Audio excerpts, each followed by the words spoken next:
Hello and welcome to the Life by Design podcast, brought to you by Strategic. All right, welcome back here to the Strategic Life by Design podcast. I'm Aaron Evans, and I'm very happy today to be joined by two gentlemen, Brian Gaffney and Nolan Gaffney, who are brothers. Brian is an associate at Booz Allen Hamilton in Charlotte, North Carolina, and Nolan is a senior account manager at System 1 in Buffalo, New York. More importantly, along with me, they are proud alumni of the New Hartford Spartans football program.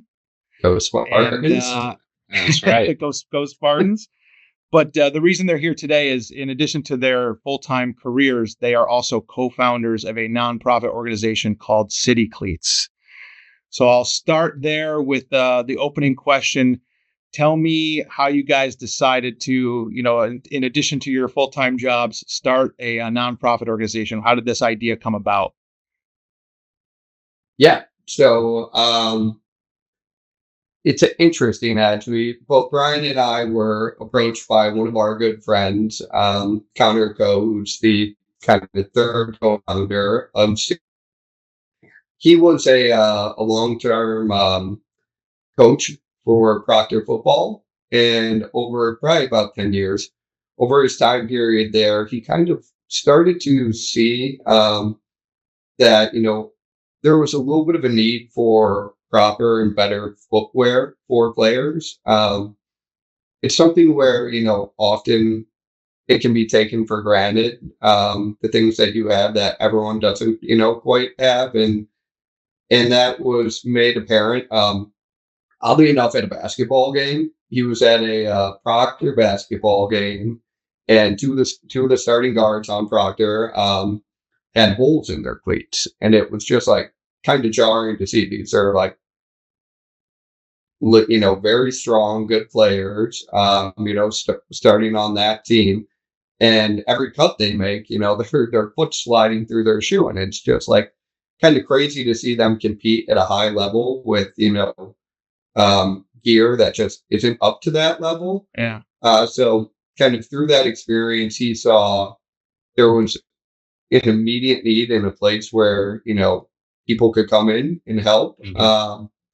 And that was kind of the origin of, City Cleats and this idea. He approached Brian and I, and we obviously very quickly, it's like former football players who, have a passion for the game, love it, kind of clung on to the idea and wanted to help and build it into something where we could, give back to the community. So I would say that's kind of the origin of how we started this. I don't know if you want to add on to that, Brian, or anything else. Yeah, absolutely. So, as Nolan said, Connor approached us and said, listen, I think there is a need to, kind of help equip some of these underserved high school athletes, specifically football players. And a good way to do that is provide them with kind of high quality footwear. And our goal is, in doing so, this is going to help remove some of the barriers to both performance and participation in high school athletics. And I think that this idea really kind of just sold itself to me, right? Nolan and I and Aaron, of course, yourself, all having played high school football. This, speaking for myself, had a tremendous impact on me, on my kind of, my path in life. Playing under the great Coach Bob Jones. I learned a lot of life skills that I still carry with me today. It brought me to college. It brought me to my career now, as a postgrad. And I have so much to be thankful for. And that really all stems primarily from some of the lessons I learned in high school athletics.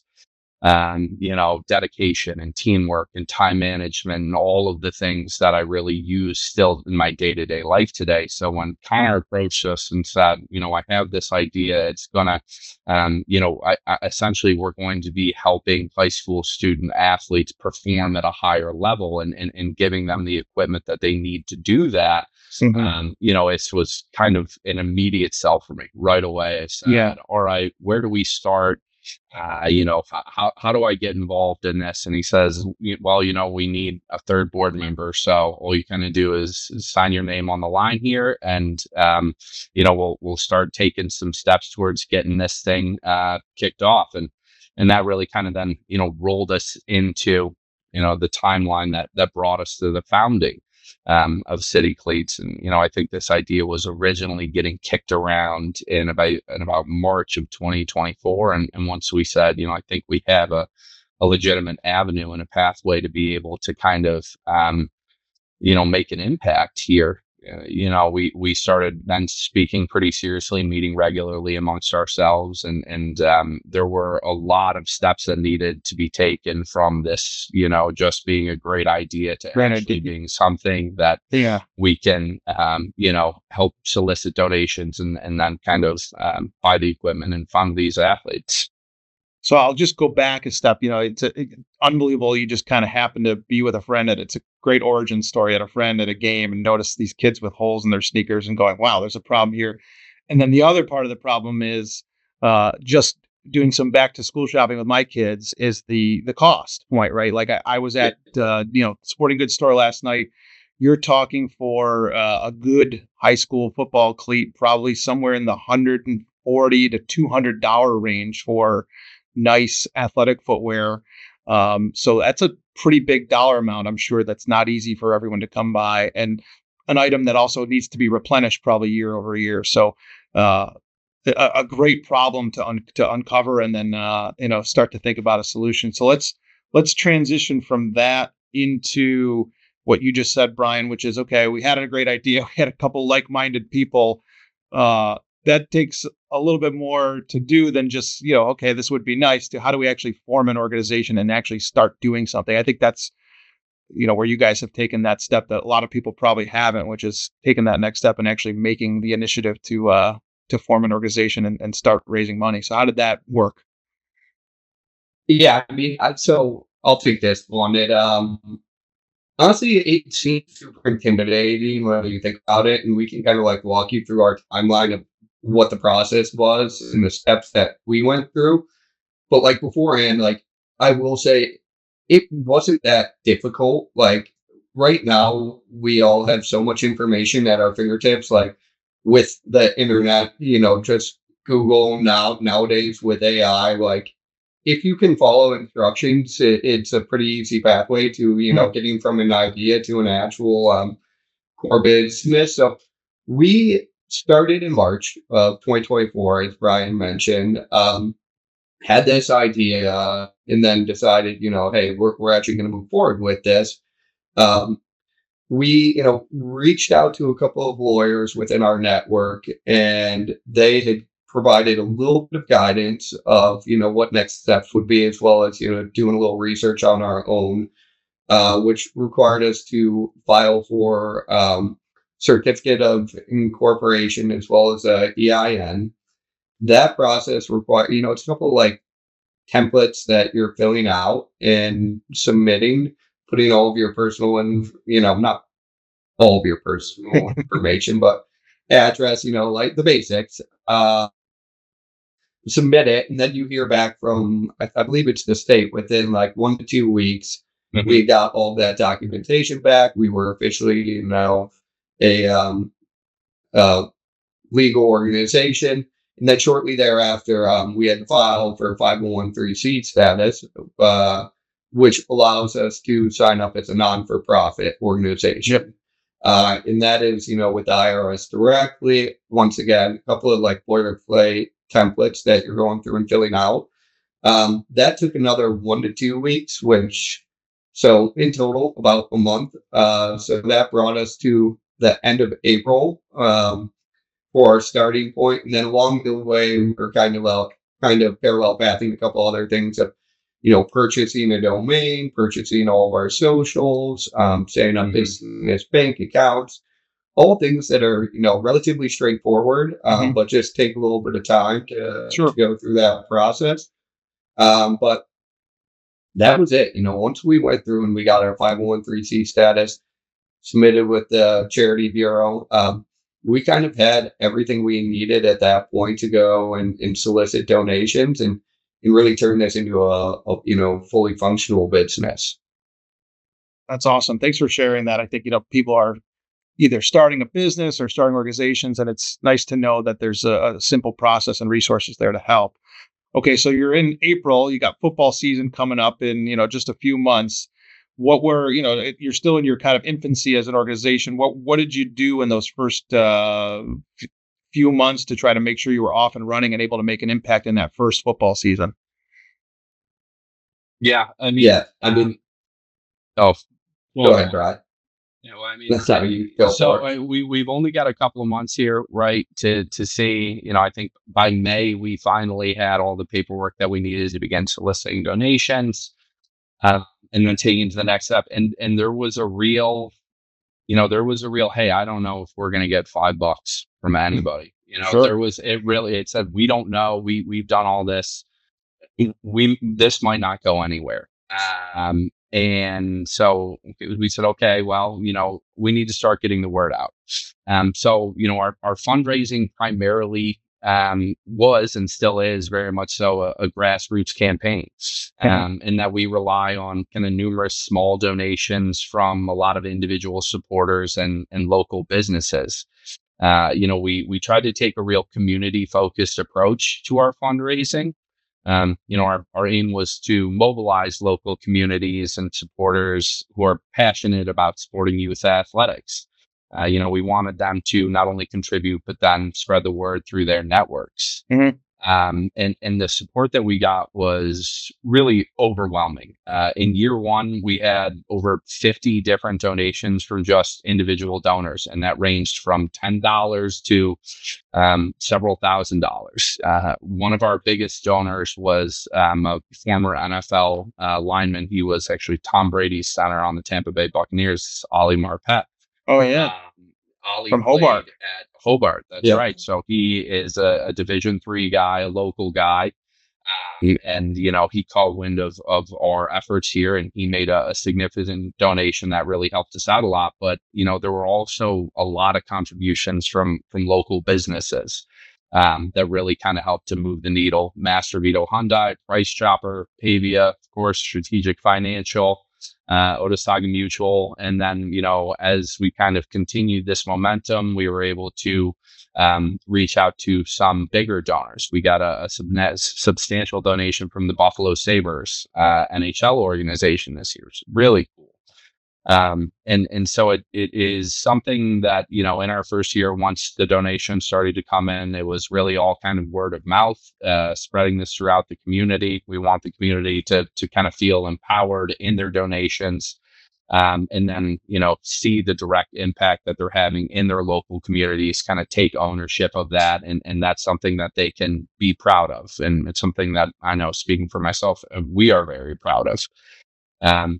But yeah, I think after that point, we got some of the donations coming in. And then, as we touched on earlier, we now said, we now need to figure out this mathematical and logistical, equation. How do we get enough cleats to supply all of these programs? And how do we get them to these kids before, I think it was August 10th? Sure. And that was a real all hands on deck effort, but it all started with, the contributions that were being made from our local donors. Yeah. Yeah. It's such a relatable thing, I think, for a lot of parents, right? There's youth sports is huge now. And as I said, if I count the number of times I step foot in Dick's Sporting Goods, like, you just know how much money it costs to keep your kids involved in all these activities. So it's good to hear that there was an early reception to the mission, the effort, and just, making sure you guys could start on really short notice to get something going, just in a couple months there. So how did the first season go, Nolan? If we switch over, like, how did it go last year? And then we'll talk about kind of what's going on this year, but how did it go in terms of what were you guys able to do? Yeah, no, as Brian mentioned, we had a tremendous turnout from a donation standpoint. We were able to raise over $15,000 in a very short time period, which really set us up for, a successful first year. There were definitely a couple of headaches along the way, figuring out the logistics, finding, where to get these cleats at the lowest cost possible. Sizes. Yes. Yeah, there were sizes of all the different players, the names of the players. These are all things that, you didn't really think about until, you got in the moment and then you had to figure it out. But going kind of full circle, that's kind of football. You get presented with a problem and it's like you have to immediately, figure out how you're going to react and, solve that problem. So we had a tremendous, I would say, like, start to it. We were able to outfit 4 schools. Obviously, Utica Proctor, we had a lot of donors from the Utica area, which, to Brian's point, like, the donors were just really willing to support their community when you like went out there and said, hey, I'm not just asking for this, for random people that like you may not know in a community that's not relevant to you. Like when you tie it back to their community, it really is impressive, how much people are willing to come out and support. So Utica Proctor was one of the schools we funded in our first year. Then we also expanded out to Syracuse. We worked with Corcoran and Henniger, and then a school out in Buffalo, South Park. So we were able to donate about 150 cleats and service those 4 schools in year 1, which we were, really happy with that turnaround. Awesome. That's awesome. And in that first season, what was kind of the reaction? I mean, obviously from the schools, were they just like, how did you do? I would imagine some pretty cool stories that came about. Oh, for sure. It was, there were some amazing stories, specifically when we started reaching out to the coaches. That was, another challenge. We were year 1. We didn't really have a brand behind us. We didn't have any sort of proof behind what we were selling.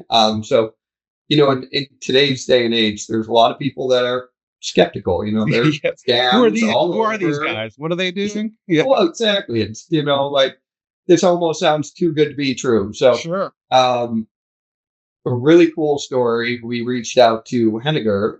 The head coach there is Nick Patterson.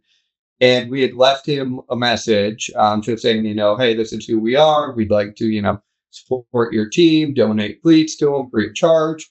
And he called back and basically left us a voicemail, not quite in tears, but basically in tears, being like, very emotional. What's the catch here? Yeah, there's got to be this is too good to be true. These sort of things don't happen to programs like us, to communities like us. Like, what's going on here? And that was just really when things became very real for us. Yeah. It was a very powerful, emotional moment where we realized what we were doing, truly had this personal impact. So that was a really cool response. And it was one of many.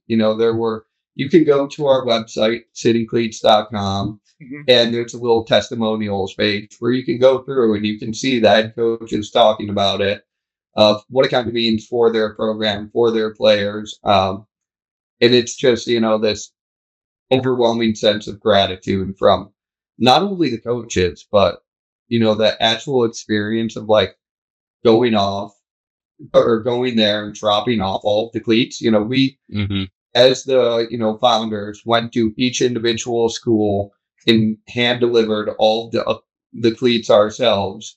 And just the look on the kids' faces, the sheer excitement. It was a really cool experience, and all of the time and effort that went into setting this up, raising the donations, going through the logistical nightmares, all was kind of worth it at that moment. Yeah. How cool. I mean, everyone knows the feeling of getting a new pair of shoes, and, to be able to do that for kids who probably, otherwise wouldn't have is pretty awesome. So, and it's cool that you guys were able to do that in person. So meaningful. So, just an awesome, first really short-term success story. I mean, you guys did that in just a handful of months. So successful first year, 150 pairs of cleats, 4 organizations. All right, that gets behind you. Let's talk about now, okay, what do we do next? Do we just kind of repeat the same thing? Do we expand our reach? Kind of where did you guys head kind of this we'll call it the off season? as we prepared for what is now the 25 football season. Yeah, very so much so. go ahead, Brian. Yeah, I mean, we had like you said, we had a great first year, right? Overwhelming support, as I mentioned earlier. I didn't know if we didn't know if we were going to get a single pair of cleats. But year two was it said, okay, how do we build on this? How do we continue, kind of what we've started with? And there were some lessons learned, right? So that we were able to take into year two. Continued funding. We reached out to some bigger corporations for donations, right? Continued our grassroots efforts. Now that we had a sense of some of the logistical challenges that we kind of tackled, right? It was important to us to identify some schools, make sure that we were getting the proper cleats, the right sizes early on. And then this all kind of led us to, who are we going to work with? Can we find a vendor that is going to be able to kind of offer us something in the way of economies of scale? Sure. Right. So bulk orders means lower prices for us, which means more cleats for student athletes. And that really is kind of the primary goal and focus here. It's how can we outfit as many athletes in as many schools as possible. And we did have some success in doing that in year two. We were able to outfit all four of the schools that we used again, or that we did, that we worked with in the first year. And again, we had a great response. And we kind of just touched on this, but delivery day is something that makes kind of all of it worth it. So it's great to be able to kind of have an understanding of some of the challenges in the past, right? We certainly had some challenges in year two that we are looking forward to kind of building on, right? Lessons learned and some bottlenecks that we ran into. But again, working with our donors, working with the coaches, working with our vendors, who are all really great and saying, hey, I think there is a possibility this sporting goods company is going to have a bottleneck in getting you all cleats by the end of August. This is July. I think we should make some transitions. And it was kind of really communicating with them to be able to get ahead of the curve and make sure that we weren't falling into some of the pitfalls that we ran into in year one. Yeah, I think year two was definitely a learning year for us. And it looks like finding places where we could kind of optimize our processes. And I like the distribution was obviously a big one. Year one, the time was really against us, I would say. So we didn't start raising funds until May, which is, when you're picking up the phone and making your first calls. And it's not like when someone says yes, that the money, shows up in your account that day. It takes a little time. So we were fighting time there. And frankly, we're just trying to figure out like who the players were in the space that we could reach out to, all of that.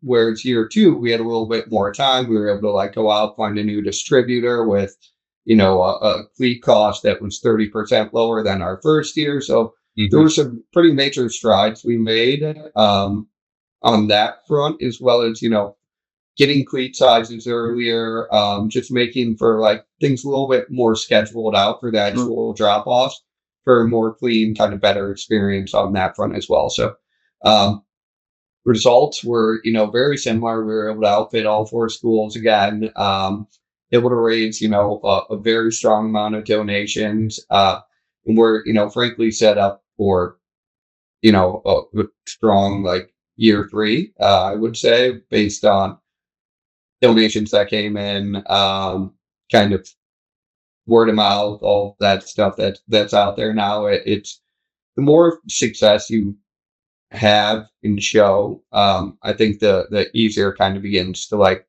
build on what you're doing. Yeah. So delivery day happened this year. You guys obviously did that. We're coming up on week one of high school football here.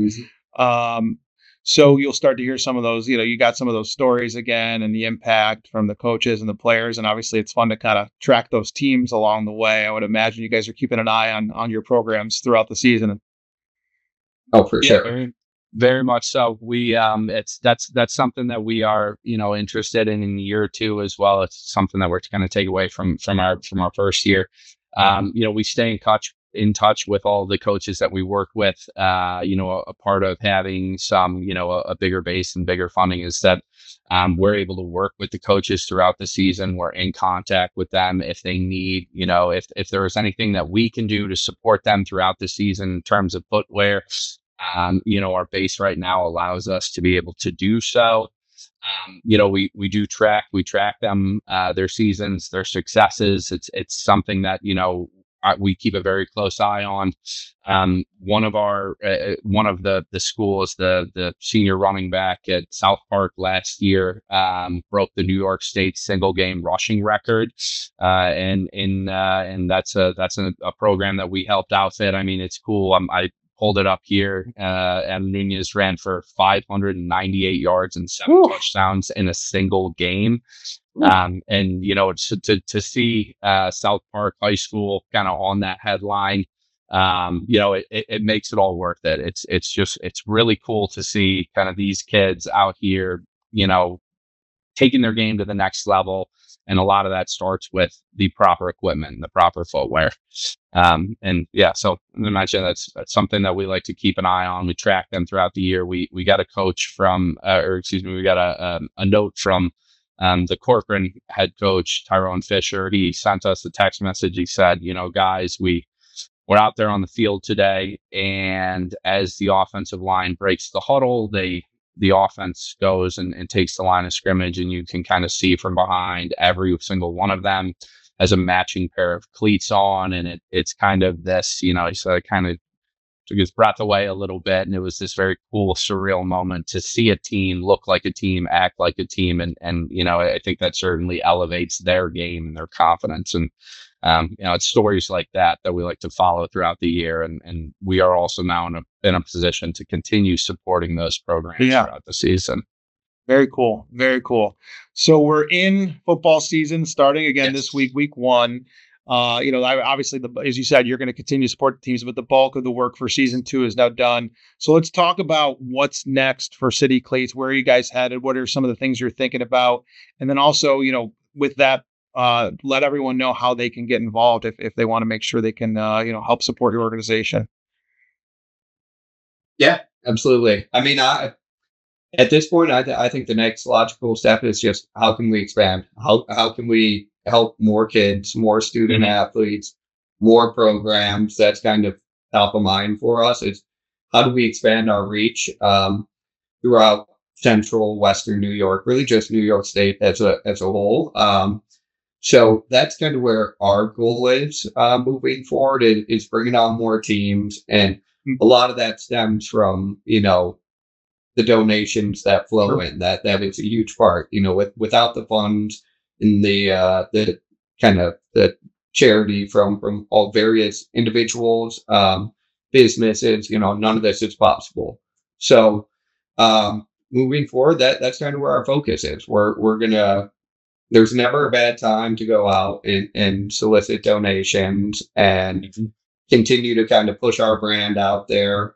So you can follow along with us on Instagram or Facebook. Our handles are simple, @CityCleats. LinkedIn as well. You can go to our website at citycleats.com. There's a donation request form right there where you can fill that out. We are, obviously more than happy to provide you with any sort of documentation, donation receipts, all that for, end of the year taxes. It's a very nice write-off, something to keep in mind. As a financial advisor, I feel like, that's something that's good advice. Yeah. Listen, we say the number one bill everyone pays is their taxes. So if you can figure out any way to optimize that expense, that's a good strategy. So certainly. Yeah. But that's kind of where we're thinking. Go ahead, Brad. Yeah, and if this is something that sounds interesting to you, you can contact us if you'd like to get involved. We have a contact us page at citycleats.com. Drop us a line, name, email. Nolan, myself, Conco, we all, all of our emails are listed there as well if you'd like to reach out directly. But yeah, contact us if this is something that sounds interesting to you that you'd like to partner with us on or get involved with, or, as Nolan said, we are always looking. There is no off season for, donations, soliciting donations, and looking forward to what the next season will bring. Our goal is always to, expand this program and be able to empower more student athletes. And the way to do that, is to, kind of help raise those funds, and that's through donations. So spread the word. Yeah.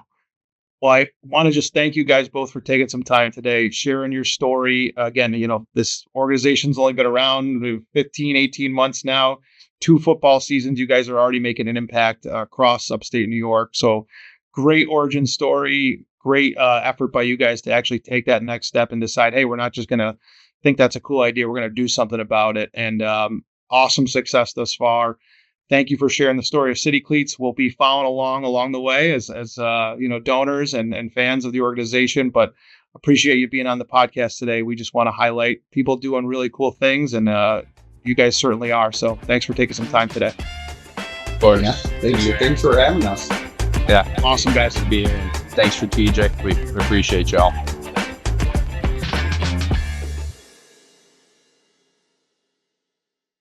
This podcast is for educational and informational purposes only. Please see the full disclosure in our show notes for more information.